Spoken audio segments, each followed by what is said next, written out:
না। আমি বহুতবার গেছি, একই কাজের জন্য একই কথা বলার জন্য কয়বার যাওয়া যায়। তারপরও আমি তো কয়েকবার গিয়েছি। আমার উম্মত 5 ওয়াক্ত পারবে। নিয়ে আসলেন 5 ওয়াক্ত নামাজ, এই মেরাজের উপহার আমাদের জন্য। আর আমাদের জন্য আল্লাহ পাক দিলেন উপহার স্বরূপ মাফ করার জন্য, জান্নাত দেওয়ার জন্য, আমাদের মাকামকে, সম্মানকে, মর্যাদাকে উঁচু করার জন্য আমাদের জন্য 5 ওয়াক্ত। আমরা গত জুমায় আলোচনা করতেছিলাম পবিত্র মেরাজ নিয়ে আলোচনা করতেছিলাম। কিছু আলোচনা করেছি, আজকে ইনশাল্লাহ কিছু করার চেষ্টা করব। যদিও এই চ্যাপ্টারটা, বিষয়টা অনেক দীর্ঘ, অনেক বড়। তাফসীরের মধ্যে সূরা বনী ইসরাঈলের শুরু থেকে এই একটি আয়াতের ব্যাখ্যা বিশ্লেষণ করা হয়েছে পৃষ্ঠার পর পৃষ্ঠা, অনেক বিশ্লেষণ। এটা মোটামুটিভাবে আলোচনা করতে গেলে কমপক্ষে 6 মাস সময় দরকার প্রতি জুমায় করলে। যেহেতু আমরা সময় কম পাই, আমরা সংক্ষিপ্ত আকারেই সময় অনুযায়ী যখন যে সময়, যখনকার যে কথা, সেই কথাগুলো আমরা শুধু স্মরণ করে যাব ইনশাআল্লাহ। সম্মানিত হাজরিন, আমরা গত জুমায় আলোচনা করতেছিলাম রাসূলুল্লাহ সাল্লাল্লাহু আলাইহি সাল্লামকে আল্লাহ রাব্বুল আলামিন ভালোবেসে মহব্বত করে তাকে কাছে টানার জন্য মেরাজ করিয়েছিলেন। কথা বলেন ঠিক কিনা? পৃথিবীর অন্য কোনো মানুষকে, কোনো নবীকে এই মেরাজ আল্লাহ পাক করান নাই, কোনো নবীকে করার নেই। কথা বলেছেন অনেক নবীর সঙ্গে, যেমন মুসা কালিমুল্লাহ, তার সঙ্গে আল্লাহ পাক কথা বলেছেন ডাইরেক্ট কথা বলেছেন। মুসা আলাইহিসসালাতু ওয়াসসালামকে তুর পর্বতে ডেকে নিতেন, তুর পর্বতে তিনি দাঁড়াতেন, আল্লাহ পাক গায়েবীভাবে তাকে যে কথা বলার সেটা তিনি বলতেন। মুসা আলাইহিসসালাতু ওয়াসসালামও কোনো কিছু জানার বা প্রশ্ন করার আল্লাহর কাছে ডাইরেক্ট করতেন। দেখতে পেতেন না, কিন্তু কথা শুনতে পেতেন এবং ডাইরেক্ট কথাই হতো। দেখা ছাড়াও তো ডাইরেক্ট কথা বলা যায়। ফোনে আমরা অডিও যখন কথা বলি দেখা যায় না, কিন্তু কথা বলা যায়। আপনি ওয়ালের ওপাশে আছেন, আমি এপার থেকে কথা বললে আপনি শুনতে পাবেন, আমি আপনার সঙ্গে কথা বলতে পারবো। এমনিভাবে মুসা আলাইহিসসালাতু ওয়াসসালাম আল্লাহর সঙ্গে কথা বলেছেন। যখন আল্লাহ পাক মুসা আলাইহিসসালাতু ওয়াসসালাম বললেন, আল্লাহ আমি তোমাকে দেখবই, আল্লাহ পাক বললেন লাং তারানি, কখনো তুমি আমারে দেখতে পাবা না।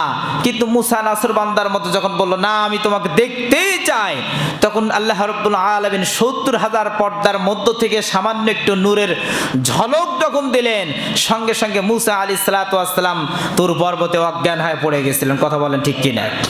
এই জন্য আল্লাহ পাকের যে নূর, নুরানি যে তাজাল্লি, এটা কোনো মানুষ এই চর্ম চোখে দেখতে পাবে না। আল্লাহ রাব্বুল আলামিন বিশ্বনবী মুহাম্মদ রাসূলুল্লাহ সাল্লাল্লাহু আলাইহি সাল্লামকে ডেকে নিলেন। দুনিয়ায় কথা না বলে ফেরেশতা জিবরাইলের মাধ্যমে ডেকে আরশে আজিমে নিয়ে গেলেন। আরশে আজিমে নিয়ে গিয়ে যে জিনিসগুলো আমাদের জন্য দিয়েছেন, আমরা এখান থেকে কি পাবো, কি আমাদের করণীয়, কি শিক্ষাটা এই শেষ জাতির জন্য, উম্মতে মুহাম্মাদের জন্য আল্লাহ রাব্বুল আলামিন দান করেছেন, সেটি আমাদের জানা দরকার, সেটি আমাদের আমল করতে হবে। এছাড়া এই বিস্তারিত ঘটনা কাহিনী আপনি যদি নাও জানেন কোনো অসুবিধা নাই, কিন্তু আপনাকে এখান থেকে যে আমলগুলো করার, যে বিধানগুলো আল্লাহ পাক দিয়েছেন, সেগুলো আমাদের মানতে হবে। যেমন 1 নম্বরে আমাদের জন্য আল্লাহ রাব্বুল আলামিন দান করলেন নামাজ। কি দিয়েছেন? এই সালাত, এই নামাজ বিশ্বনবীকে এই উম্মতের জন্য কখন নির্ধারণ করা হলো? মেরাজের রাত্রিতে। জোরে বলেন সুবহানাল্লাহ। আল্লাহ পাক বললেন আমি তোমার উম্মতের জন্য কি হাদিয়া দিব, কি বিধান দিব, কি হুকুম দিব? তো আমার পক্ষ থেকে তোমার উম্মতের জন্য মাত্র 50 ওয়াক্ত নামাজ দিলাম। কয় ওয়াক্ত? মাত্র 50 ওয়াক্ত। 50 ওয়াক্তই যদি থাকতো তাহলে আমাদের কোনো কাজ করা লাগতো না। হ্যাঁ, নামাজ পড়তেই সময় চলে যেত। কিন্তু মেহেরবান, দয়াবান কে? জোরে বলেন কে? আল্লাহ পাক দিলেন। নবী মুহাম্মদ রাসূলুল্লাহ সাল্লাল্লাহু আলাইহি সাল্লাম নিয়ে আসছেন।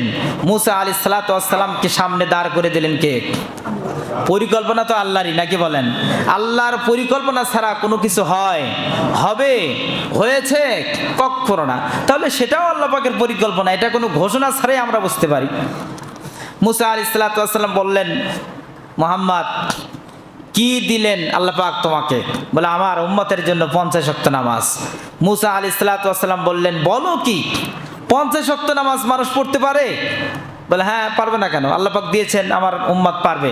মুসা আলাইহিস সালাতু ওয়াস সালাম বললেন উম্মত আপনার হতে পারে, আমারও কিছু অভিজ্ঞতা আছে, কারণ এই জাতিকে আমিও দেখাশোনা করে আসছি, আমিও ওদেরকে দাওয়াত দিয়েছি, এই জাতি সম্পর্কে ধারণা আমারও কিছু আছে। আপনি যান, ফিরে যান আল্লাহর দরবারে, যে গিয়ে বলুন যে 50 ওয়াক্ত নামাজ আমার উম্মত পড়তে পারবে না, কমিয়ে দিতে হবে।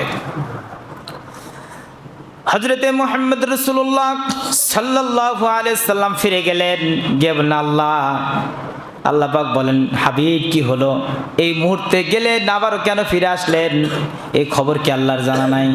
এই খবর আল্লাহর কাছে আছে, আল্লাহ পাক জানেন। তারপরে জিজ্ঞেস করেন নবী, হে আমার হাবিব কেন ফিরে আসলেন? বলে ফিরে আসলাম আমার উম্মতের জন্য যে আপনি যে কয়টি জিনিস দিয়েছেন তার ভিতরে 1 নম্বর হলো 5 ওয়াক্ত নামাজ, 50 ওয়াক্ত নামাজ। 50 ওয়াক্ত নামাজ তো আমার উম্মত পড়তে পারবে না। আল্লাহ পাক বললেন নিশ্চিত এই ব্রেন তোমাকে মুসা দিয়েছে? সুবহানাল্লাহ, জোরে বলেন। তিনি বললেন হ্যাঁ, মুসা আলাইহিস সালাতু ওয়াস সালাম আমাকে ফেরত পাঠিয়েছেন। তো আল্লাহ পাক আমার উম্মতের জন্য বিধানকে সংক্ষেপ করে দিন, এই নামাজকে সংক্ষেপ করে দিন। 10 ওয়াক্ত কমানো হলো, থাকলো কয় ওয়াক্ত? ফিরে আসলেন, আবারও মুসার সঙ্গে সাক্ষাৎ। মুসা বললেন ফেরো, আবার যাও গিয়ে কমে নিয়ে আসো। আবারও গেলেন, 10 ওয়াক্ত কমানো হলো, আবারও 10 ওয়াক্ত, আবারও 10 ওয়াক্ত, এরপরে 5 ওয়াক্ত কমিয়ে মাত্র 5 ওয়াক্ত থাকলো। আল্লাহ রাব্বুল আলামিন বললেন হে হাবিব আপনি চলে যান, এই 5 ওয়াক্ত নামাজ আপনার উম্মত পড়লে আমি 50 ওয়াক্তের সওয়াব দিয়ে দেব। যেরকম সুবহানাল্লাহ। এই দয়া, এই অনুগ্রহ করেছেন কে? আর জোরে বলেন কে? আল্লাহ পাক তো এই সিস্টেম করে রেখেছেন যে 5 ওয়াক্ত পড়লেই 50 ওয়াক্তের সওয়াব আমি দেব। মুসা আলাইহিস সালাতু ওয়াস সালাম আবারও ধরলেন, কয় ওয়াক্ত আছে মুহাম্মদ? বল 5 ওয়াক্ত। বল যা আবার কমিয়ে নিয়ে আসো। তিনি বললেন না আমি আর যেতে পারবো না, আমি বহুতবার গেছি, একই কাজের জন্য একই কথা বলার জন্য কয়বার যাওয়া যায়, তারপরও আমি তো কয়েকবার গিয়েছি, আমার উম্মত 5 ওয়াক্ত পারবে। নিয়ে আসলেন 5 ওয়াক্ত নামাজ, এই মেরাজের উপহার আমাদের জন্য। আর আমাদের জন্য আল্লাহ পাক দিলেন উপহার স্বরূপ মাফ করার জন্য, জান্নাত দেওয়ার জন্য, আমাদের মাকামকে, সম্মানকে, মর্যাদাকে উঁচু করার জন্য। আমাদের জন্য 5 ওয়াক্ত নামাজ তো হয়ে গেছে কাল, কথা ঠিক? এমন ভেজাল হয়ে গেছে আমাদের, 5 ওয়াক্ত নামাজ পড়া খুব জুলুম হয়ে গেছে। 5 ওয়াক্তের জন্য আমরা পড়তে চাই না। কেউ শুধু জুমার নামাজ পড়ে, কেউ দিনে 2-1 ওয়াক্ত পড়ে, এশার ফজরে পড়তে পারে না। ব্যস্ততা, অলসতা, ঘুম, কত ঝামেলা আমাদের হয়ে গেছে 5 ওয়াক্ত নামাজ।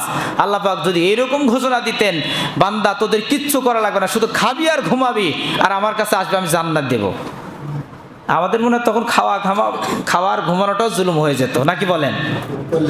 হ্যাঁ তারেক ভাই, সেটাও জুলুম হয়ে যেত যে এত খাওয়ার এত ঘুমানো যায়।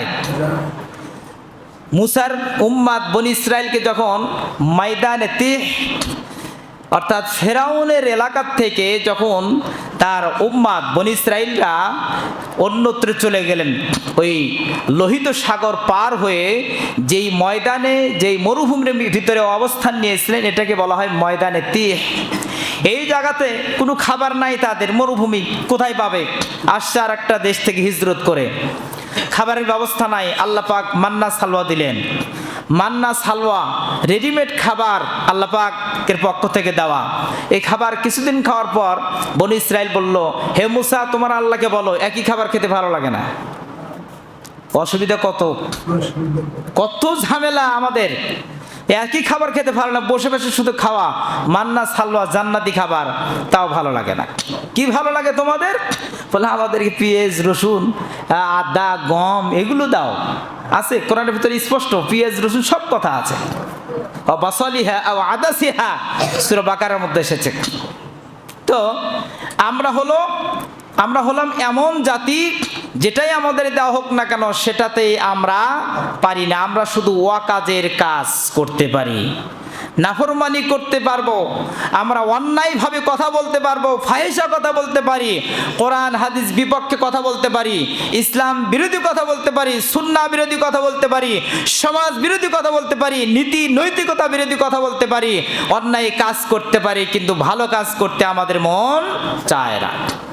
এই অভ্যাস থেকে আমাদের ফিরে আসতে হবে। সম্মানিত হাজিরিন, মুসা আলাইহিস সালাতু ওয়াস সালাম বললেন যাও। মুহাম্মদ রাসূলুল্লাহ সাল্লাল্লাহু আলাইহি ওয়াসাল্লাম বলেন আর যাওয়া যাবে না, আমি আর পারবো না, আমি ফিরে যাব, আমার উম্মত পারবে। সেই 5 ওয়াক্ত নামাজ আমাদের পড়ার দরকার আছে না নাই? আর জোরে বলেন আছে না নাই? 5 ওয়াক্ত না 1 ওয়াক্ত? হ্যাঁ 1 ওয়াক্ত? হ্যাঁ ক্লিয়ার বলেন। অনেকেই বলতেছে 1 ওয়াক্ত মানে শুধু আজকেই পড়বো, বিকেলে তো আসবো না। 1 ওয়াক্ত তো এইরকম আছে, বহুত আছেন, তবে এটার থেকে আমাদের বেরিয়ে আসতে হবে। 5 ওয়াক্ত নামাজি হুকুম কার? জোরে বলেন কার? আল্লাহর হুকুমকে যদি আপনি আমি অবজ্ঞা করি, অবহেলা করে সময় কাটিয়ে দেই, আল্লাহর কাছে যেতে হবে না আমাদের? আজরাইল মালাকুল মউত এইভাবে হাত রেডি করে রেখেছেন, হুকুম হবে, সময় হবে, খপ করে আপনার আমার রুহুটা বের করে নিয়ে যাবে, 1 মুহূর্ত সময় দেবে না। তখন নামাজ পড়তে যাবেন যে আজরাইল যাও এখন থেকে নামাজ পড়বো, সময় দেবে? সময় শেষ হলে সাধন হয় না। সম্মানিত হাজরিন, তো এই মেরাজ থেকে আমরা পেলাম বিশ্বনবী মুহাম্মদ রাসূলুল্লাহ সাল্লাল্লাহু আলাইহি সাল্লামের মাধ্যমে আমাদেরকে যেই কটি বিধান দিয়েছে তার মধ্যে একটি হলো এই 5 ওয়াক্ত নামাজ। রাসূলুল্লাহ বলেছেন আস-সালাতু মি'রাজুল মুমিনিন, যারা এই 5 ওয়াক্ত নামাজ সঠিকভাবে আদায় করবে তারা যেন আল্লাহর সঙ্গে প্রতি ওয়াক্তেই মেরাজ করলো। জোরে বলেন সুবহানাল্লাহ। নামাজি মেরাজ, নামাজি কি মেরাজ। এই ক্ষেত্রে আবার ওই যে যারা ভণ্ড আছে তারা বলতেছে নামাজ তো সেই নামাজই পড়তে হবে যেই নামাজে মেরাজ হয়। এই নামাজ পড়তে হবে কখন? বলে একাকী নিরিবিলি 2 রাকাত জীবনে নামাজ পড়লেই অথবা একটা সিজদা দিলেই আল্লাহর সঙ্গে মেরাজ হয়ে যাবে, জান্নাতে যাওয়া সহজ হয়ে যাবে। 5 ওয়াক্ত নামাজ প্রতিদিন ঝামেলা করার দরকার নাই। কি এই পার্টি আছে না নাই? জোরে বলেন আছে না নাই? এরা হচ্ছে মারেফাত, এরা বলে আমরা মারেফাতে আছি। কি কিসে আছে? মারেফাত কি জিনিস সেটা কিন্তু বুঝে না, অথচ তারা বলতেছে মারেফাতি ব্যাপার। হুজুর আপনি কি জানেন? আপনি পড়েন 30 পারা আর আমরা জানি 60 পারা 90 পারা। তার কথা তো ঠিক, আমার তো 30 পারার জ্ঞান তাই তো সঠিকভাবে নাই, 60 আর 90 তো আমার ধরাছোঁয়ার অনেক বাহিরে, এগুলো আমার জানা নাই। আমি বলছি শরীয়ত কিন্তু 90 আর 60-এর মধ্যে যাওয়ার দরকার নাই। 30 পারের মধ্যে যা আছে সেটাই প্রকৃত শরীয়ত, সেটাই হক। এর বাহিরে যাওয়ার কোনো মুমিনের দরকার নাই। যদি কেউ এর বাহিরে যায় সেই গোমরা পথভ্রষ্ট হয়ে যাবে। हकीकत से तो दुनिया बेखबर है, दुनिया की नुमाइश पर नजर है। नमी गोयम के आसे दुनिया जुदाबाश, बहर कारे के बाशी बा खुदाबाश। मारिफत যদি জানতে চাও তাহলে আল্লাহর সঙ্গে প্রেম করতে হবে, আল্লাহর সঙ্গে কথা বলতে হবে কোরআনুল কারীমের মাধ্যমে। কোরআন 60 পারা নয়, 90 পারাও নয়। কোরআনুল কারীম আল্লাহ পাক দান করেছেন 30 পারা, যেটা সূরাতুল ফাতিহা দিয়ে শুরু আর সূরা নাস দিয়ে শেষ। বিসমিল্লাহির রহমানির রহিম, বিসমিল্লাহর বা দিয়ে শুরু হলো আর সূরা নাসের শেষে যে সিন আছে এই বাস সিন দিয়ে আল্লাহ পাক কোরআনুল কারীমকে দিয়ে দিলেন, বললেন এটাই এই উম্মতের জন্য, বিশ্ববাসীর জন্য এটাই হলো বাস করা হলো, সংক্ষিপ্ত করা হলো, এর মধ্যেই সীমাবদ্ধ করে দেওয়া হলো, এর বাইরে যাওয়ার আর কোনো প্রয়োজন হবে না। সুবহানাল্লাহ জোরে বলেন। এর বাইরে যেতে হবে? কোরআন যদি মানতে পারি, কোরআনের মধ্যে কি আছে সেটাই তো আজ পর্যন্ত জানতে পারলাম না। কোরআন জানলেই একটা মানুষ মানুষ হবে, জানোয়ার হবে না। হাদিস পড়লে, হাদিস জানলে একটা মানুষ প্রকৃত মুমিন হবে, জান্নাতি মানুষ হবে। জান্নাতি মানুষ কখনো নাফরমানি করে না, জান্নাতি মানুষ কখনো জানোয়ারের মতো আচরণ করে না। জান্নাতি মানুষের কথাবার্তা সব কিছু হবে নম্র ভদ্র, যেই কথা যেই আচরণ রাসূলুল্লাহ সাল্লাল্লাহু আলাইহি সাল্লামের ছিল। যারা বলেন সুবহানাল্লাহ। এরপরে আল্লাহ রাব্বুল আলামিন মেরাজের মাধ্যমে রাসূলুল্লাহ সাল্লাল্লাহু আলাইহি সাল্লামকে দিয়েছেন তাশাহুদ। কি দিয়েছেন? তাশাহুদ কোনটা? আত-তাহিয়াতু লিল্লাহি ওয়াস-সালাওয়াতু ওয়াত-তাইয়্যিবাত, আসসালামু আলাইকা আইয়ুহান নাবিয়্যু ওয়া রাহমাতুল্লাহি ওয়া বারাকাতুহু, আসসালামু আলাইনা ওয়া আলা ইবাদিল্লাহিস সালিহিন। আল্লাহু আকবার। এই তাশাহুদ আমরা পড়ি কিনা? এই তাশাহুদটাও আমরা নামাজের মধ্যে পড়ি। নামাজের ভিতরে প্রথম বৈঠক হোক অথবা দ্বিতীয় বৈঠক হোক না কেন, তাশাহুদ পড়া হলো ওয়াজিব। তাশাহুদ পড়া কি ওয়াজিব। এরপর আমরা কি পড়ি? দুরুদ শরীফ পড়ি, সুন্নাত। তারপরে দোয়ায়ে মাসুরা পড়ি, এটাও সুন্নাত। কোনো ব্যক্তি যদি কারণবশত দুরুদ শরীফ এবং দোয়ায়ে মাসুরা পড়ে নাই, নামাজ হয়ে যাবে। ইচ্ছাকৃতভাবে কেউ যদি তাশাহুদ না পড়ে, ওর কিন্তু নামাজ হবে না। তাশাহুদ পড়া ওয়াজিব। কি ওয়াজিব? ওয়াজিব তরক করলে, ইচ্ছা করে তরক করলে কি হয় না?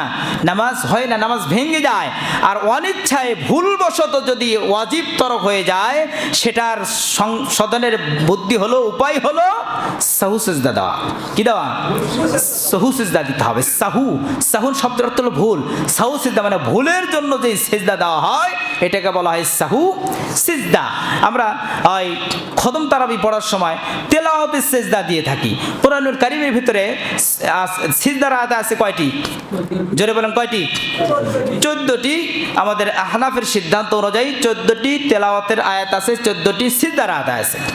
এই 14টি আয়াত পড়লে সাথে সাথে কি করতে হয়? সিজদা দিতে হয়। সাথে সাথে দেওয়াই উত্তম, কোনো কারণবশত পরেও দেওয়া যাবে। যেমন মাসলা বলি যে আপনি কোরআনুল কারীম তেলাওয়াত করতে বসেছেন, আপনি সূরা 27 পারা পড়তেছেন। 27 পারার মধ্যে ধরেন একটা সিজদার আয়াত আছে, আপনি এটা পড়লেন। আপনি হয়তো আরও কিছুক্ষণ তেলাওয়াত করবেন, আরেকটা সূরা পড়ছেন, সেখানেও আপনি একটা সিজদার আয়াত পড়েছেন। এক্ষেত্রে আপনি যতক্ষণ বসে থাকবেন ততক্ষণ আপনি তেলাওয়াত করেই যাবেন।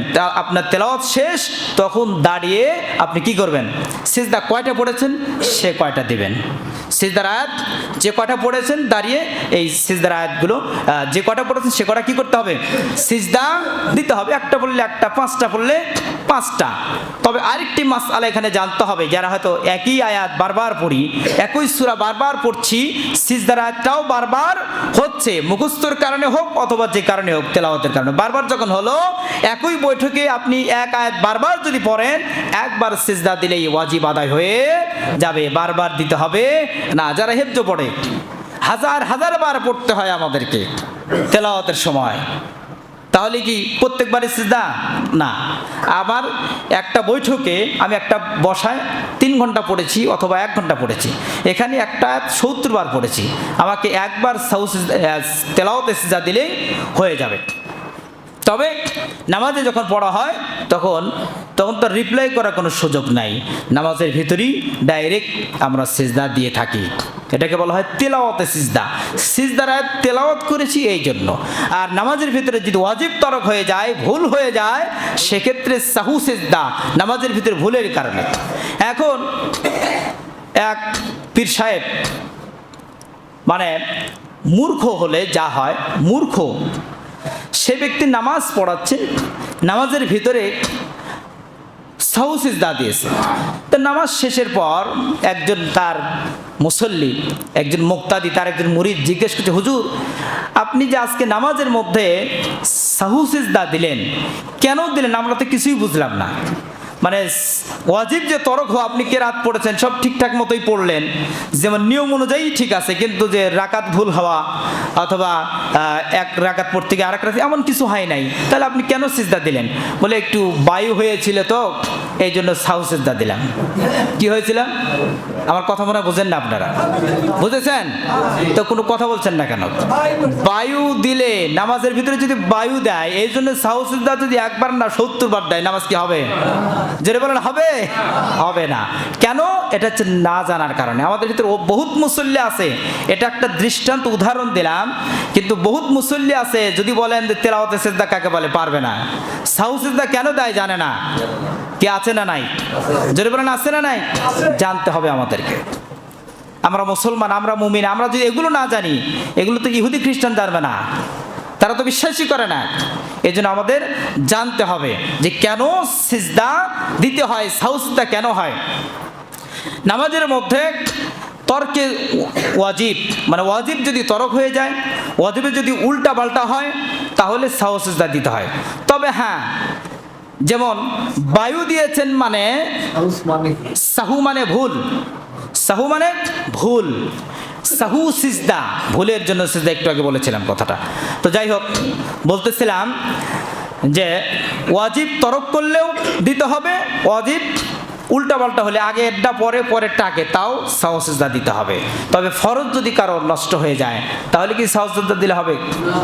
ধরেন যে রাকাতি একটা কম বেশি হয়ে গেছে, 4 রাকাত নামাজ পড়া ফরজ, আজকে জুমার নামাজ 2 রাকাত ফরজ ওয়াজিব, কথা বলেন ঠিক কিনা? 1 রাকাত পড়েছেন অথবা 3 রাকাত পড়েছেন, তাহলে সাহু সিজদা দিলে হবে? হবে না। ফরজ যদি ছুটে যায় সাহু সিজদা দিলে কাজ হবে না, নতুন করে আবার নামাজ পড়তে হবে। ওযু যদি ছুটে যায় ওযু করে নতুন করে নামাজ পড়তে হবে। আর যদি ওয়াজিব ছুটে যায় অনিচ্ছায় অথবা কম বেশি হয়, সাহু সিজদা দিলে নামাজ হয়ে যাবে। সুন্নাত মুস্তাহাব যদি ছুটে যায় এর জন্য আলাদা কিছু করণীয় নাই। নামাজের ত্রুটি হবে, সবে কম বেশি হবে, কিন্তু নামাজ দ্বিতীয়বার পড়া বা সাহু সিজদা দেওয়ার কোনো প্রয়োজন নাই। সম্মানিত হাজিরিন, রাসূলুল্লাহ সাল্লাল্লাহু আলাইহি সাল্লাম আমাদেরকে মেরাজের মাধ্যমে এই নামাজের উপহার দিয়েছেন। 2 নম্বরে আমাদেরকে দিয়েছেন তাশাহুদ, যে কথা বলতে গিয়ে আমি এতগুলো কথা বলে ফেললাম। তাশাহুদ আমাদের জানতে হবে সহিভাবে এবং আমাদের নামাজে পড়তে হবে, এটা পড়া ওয়াজিব। এরপরে 3 নম্বরে আল্লাহ পাক আমাদের জন্য যেই উপহার দিয়েছেন সেটি হলো, কোনো মানুষ যদি শিরিক না করে ওই ব্যক্তির হাজারো গুনাহ থাকলে মাফ করে দেবেন কে? আর জোরে বলেন কে?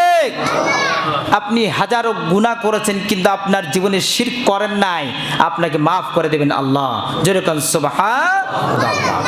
এই 3টি জিনিস আমাদেরকে মেরাজের মাধ্যমে আল্লাহ পাক দান করেছেন। এই উপহারগুলো আমাদের জানতে হবে এবং আমাদের প্রত্যেকটি আমল করতে হবে।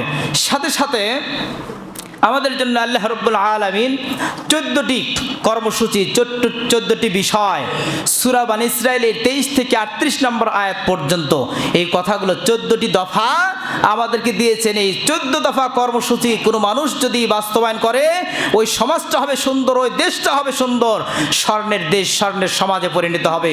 ওই সমাজে কোনো বিশৃঙ্খলা, রাহাজানি, খুনাখুনি থাকবে না, কোনো মারামারি থাকবে না, কাটাকাটি থাকবে না, কেউ কারো সম্পদ কেড়ে নেবে না, আত্মসাৎ করবে না, কেউ জবরদখল করবে না, কেউ কোনো এতিমের মাল আত্মসাৎ করবে না, কোনো গরিবের সম্পদ সে ভক্ষণ করতে পারে না। আমরা সেই বিষয়গুলো নিয়ে আলোচনা করার চেষ্টা করব ইনশাআল্লাহ। সম্মানিত হাজিরিন, 14টি কর্মসূচি বিশ্বনবী সাল্লাল্লাহু আলাইহি সাল্লাম মেরাজ থেকে এসে সাহাবায়ে কেরামকে, উম্মতকে তথা আমাদেরকে জানিয়েছেন। 1 নম্বরে আল্লাহ পাক বলেন, وَقَضَى رَبُّكَ أَلَّا تَعْبُدُوا إِلَّا إِيَّاهُ وَبِالْوَالِدَيْنِ إِحْسَانًا। আল্লাহ রাব্বুল আলামিন ফয়সালা করে দিলেন উম্মতের জন্য, তার বান্দাদের জন্য, বিশ্ববাসীর জন্য সিদ্ধান্ত করলেন, ফয়সালা করে দিলেন, ফরজ করে দিলেন, ওয়াকাদা রাব্বুকা আল্লা তা'বুদু ইল্লা ইয়্যা। ও আমার বান্দারা, তোমরা একমাত্র ইবাদত করবে আমার ছাড়া কারো কাছে তোমার মাথা নত হবে না। বলেছেন কে? জোরে বলেন কে? আল্লাহ পাক বললেন আল্লা তা'বুদু, তোমরা ইবাদত করবে না, ইল্লা ইয়্যাহু, একমাত্র তার ছাড়া, আল্লাহর ছাড়া। তাহলে আমরা যদি আমাদের কর্মসূচিগুলো, আমাদের কাজগুলো, আমাদের আদর্শ, আমাদের মতাদর্শ, এগুলো যদি আল্লাহর ছাড়া অন্য কারো নেই, অন্য কারো কথা যদি শুনি, আদর্শ মেনে নেই, তাহলে কি আল্লাহকে মানা হবে? সকল ক্ষেত্রে, জীবনের প্রতিটা মুহূর্তে, প্রতিটা ক্ষেত্রে ইবাদত করতে হবে কার? দাসত্ব করতে হবে কার? মাথা নত করতে হবে কার কাছে? সুতরাং কথা শুনবো, বিশ্বাস করব আল্লাহকে, আর হুকুম মানবো মানুষের, এটা কিন্তু ইবাদত হবে না। সব জায়গায়, সকল ক্ষেত্রে, আপনার পারিবারিক থেকে শুরু করে রাষ্ট্রীয় পর্যন্ত, আন্তর্জাতিক মহল পর্যন্ত প্রত্যেকটা জায়গায় হুকুম ফলো করতে হবে কার? 1 নাম্বার। 2 নাম্বার হলো ওয়াবিল ওয়ালিদাইনি ইহসানা।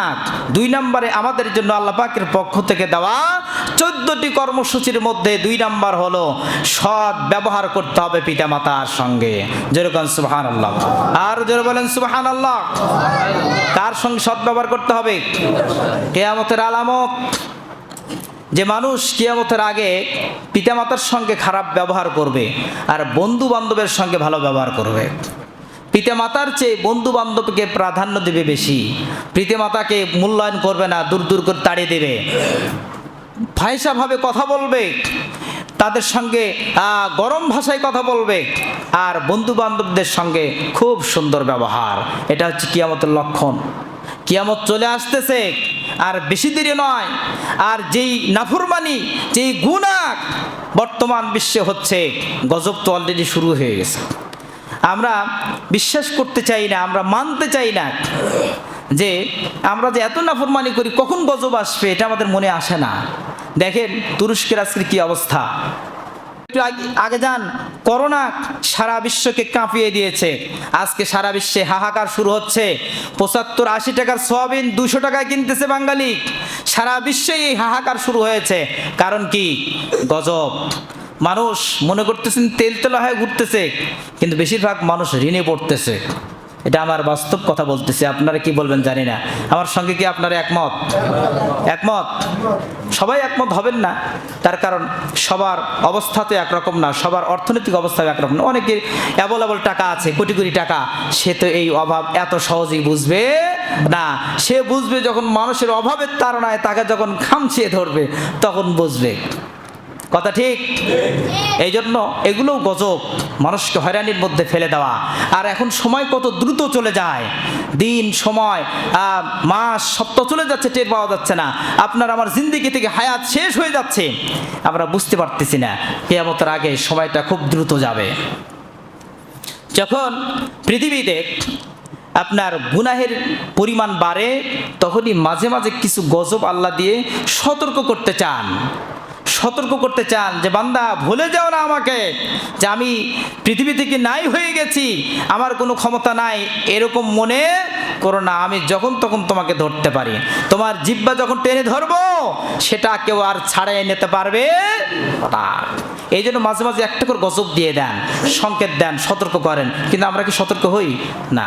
যখন বিপদে পড়ি তখন আল্লাহ, বিপদ কেটে গেলি, হ্যাঁ আমার বুদ্ধি আছে, জ্ঞান আছে, যোগ্যতা আছে, অর্থ আছে, এই জন্য বেঁচে গেলাম। কথা ঠিক কিনা? আল্লাহ রাব্বুল আলামিন আমাদেরকে তৌফিক দান করেন, বোঝার দান করেন। আমরা যেই বিধানগুলো মেরাজের মাধ্যমে পেয়েছি, এগুলো আমাদের প্রত্যেককে আমল করার তৌফিক দান করেন, বলি আমিন। আরও জোরে বলি আমিন। তাহলে বললাম 14টি কর্মসূচির মধ্যে 1 নাম্বার ইবাদত করতে হবে কার? 2 নাম্বারে সৎ ব্যবহার করতে হবে কাদের সঙ্গে? আল্লাহ পাক তৌফিক দান করলে এরপর থেকে সামনে জমে আলোচনা করবে ইনশাআল্লাহ।